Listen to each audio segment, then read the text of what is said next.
Russia is starting to reap what it has sown because at least we know now at least 48,000 prisoners were recruited into Wagner to fight in Ukraine. And now the majority of those men have gone back. At least, up to 30,000 of them are now essentially walking free in Russia. And we've started to see this kind of wave of criminality in Russia as a result of that. And as a matter of fact, it just came out today that a former Wagner fighter who returned to Russia, who was a convicted murderer, pardoned for his crimes in exchange for fighting, returned to Russia and actually slit the throat of an elderly woman and stabbed and nearly killed another elderly man after he returned to Russia. So this is kind of the unintended consequences of this tactic now coming home to roost in Russia. So we'll start, Alec, very briefly by talking about President Zelensky and his political problems, the resignation of the head of Ukraine's reconstruction agency. Briefly, how important is Mustafa Naim's departure for Ukraine, for Zelensky, and I suppose for the future of Ukraine's military activities? I think it's of symbolic importance, and you know we'll have to wait and see about more concrete consequences. Um, this obviously, yeah, it's a blow to Zelensky at a time when he is going to Berlin to make the case for more European funding to help rebuild Ukraine. And there is some argument over how that funding should be spent, whether it should go towards more immediate needs like trying to keep the lights on amid Russian missiles and targeting of electric power stations, among other infrastructure, or whether it should go towards these kind of long-term development goals. At the conference in Berlin, they're even talking about Ukraine one day joining the European Union. So there's kind of two focuses which have been a little bit in competition with each other. And the departure of Mustafa Naim, calls that tension brings that tension to light even more. He is a very well-known figure inside of Ukraine. He was one of the figureheads, one of the speakers and activists who were very, very involved in the 2014 revolution, which toppled a corrupt pro-Russian president in Ukraine. He was one of the key faces during that. So he's really a household name in Ukraine. And the fact that he's stepping down and essentially quitting the Zelensky team is a big blow to Zelensky's reputation. I don't think this is going to fundamentally change shake the foundations of Zelensky's popularity. He's still a wartime leader with the backing of the country, but it definitely is a blow to him. And I would think that it would raise a lot of questions for European donors as they head to this conference. Now, we've talked on The World in 10 before about the US relaxing some of the restrictions that it's been placing on the weapons that it supplies Ukraine. Now, though, it's lifting a ban on arming the country's Azov brigade. So what is the Azov brigade and why is it such a controversial move by the US? So I think when we talk about the Azov Brigade, what is it? We have to kind of break it into two phases. In the very, very early phase of the conflict in 2014, when Russia was backing these separatist forces in eastern Ukraine and concealing its involvement, but there was active fighting. At that point, the Azov Battalion emerged as a volunteer fighting force to battle these Russia-backed separatists in Mariupol, this coastal city in southeastern Ukraine that had a lot of industry and shipping and was under threat of being taken over by Russia-backed separatists. At that point, Azov definitely had very strong far-right, ultranationalist, and even neo-Nazi leanings. It was started by a well-known Ukrainian ultranationalist who was later actually elected to parliament and who has expressed ethnically nationalist and even anti-Semitic views at times. And many of its initial members also expressed anti-Semitic statements. The group linked to anti-Semitic campaign materials. It used a Nazi symbol, a symbol that was used by Nazi units during the Second World War called the Wolfsangel. As it used a symbol very similar to that one, and some of its fighters even had swastika tattoos and this and that. So it had these neo-Nazi far right underpinnings, but then over the course of the conflict, it became something different.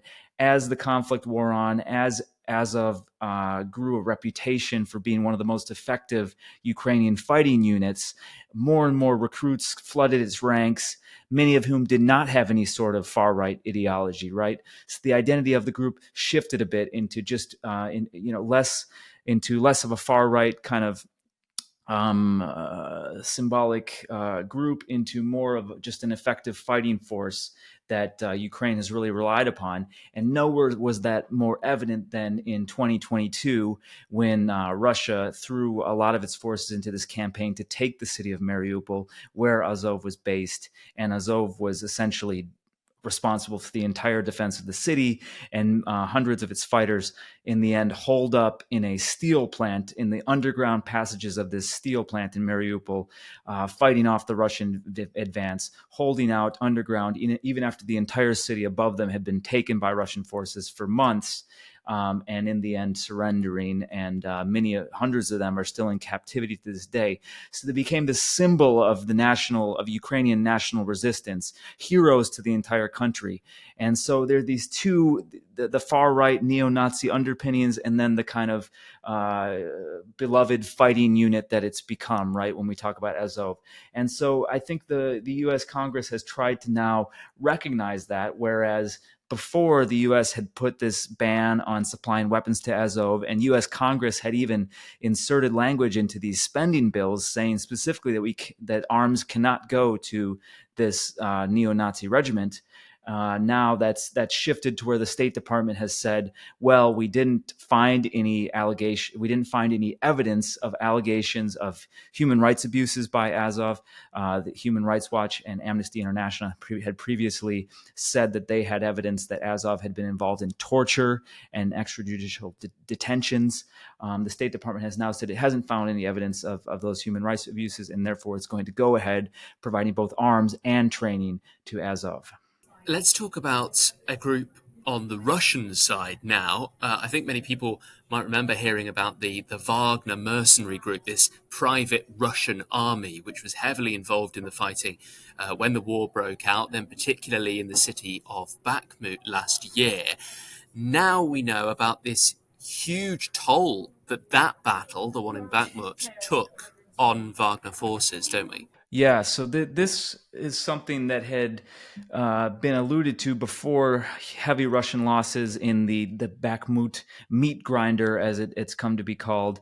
But now there are hard documents showing that, in fact, 19,500 members of the Russian mercenary group Wagner were killed taking that city from Ukrainian forces last year.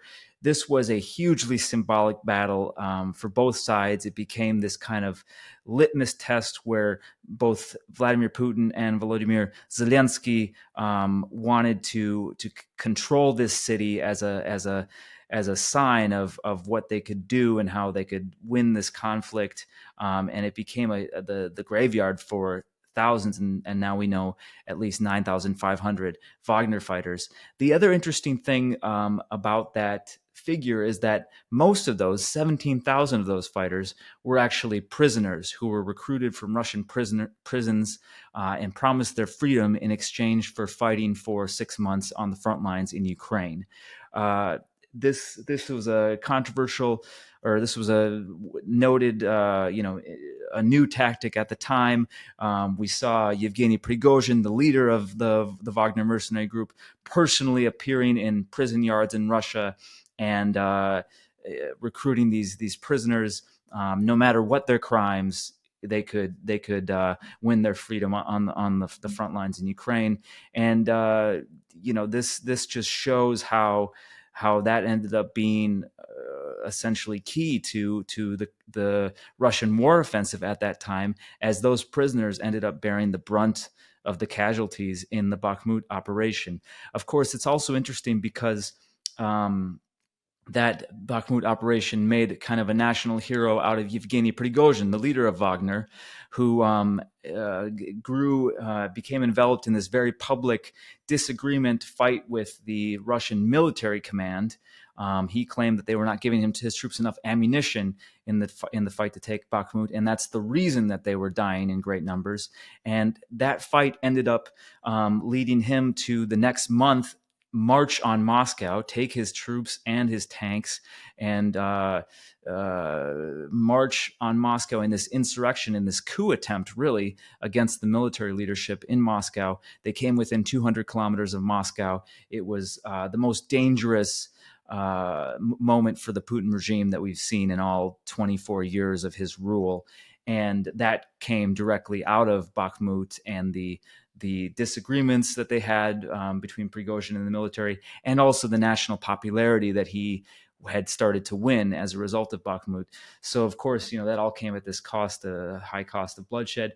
And now Russia is starting to reap what it has sown, because at least we know now at least 48,000 prisoners were recruited into Wagner to fight in Ukraine. And now the majority of those men have gone back. At least up to 30,000 of them are now essentially walking free in Russia. And we've started to see this kind of wave of criminality in Russia as a result of that. And as a matter of fact, it just came out today that a former Wagner fighter who returned to Russia, who was a convicted murderer, pardoned for his crimes in exchange for fighting, returned to Russia and actually slit the throat of an elderly woman, and stabbed and nearly killed another elderly man after he returned to Russia. So this is kind of the unintended consequences of this tactic now coming home to roost in Russia.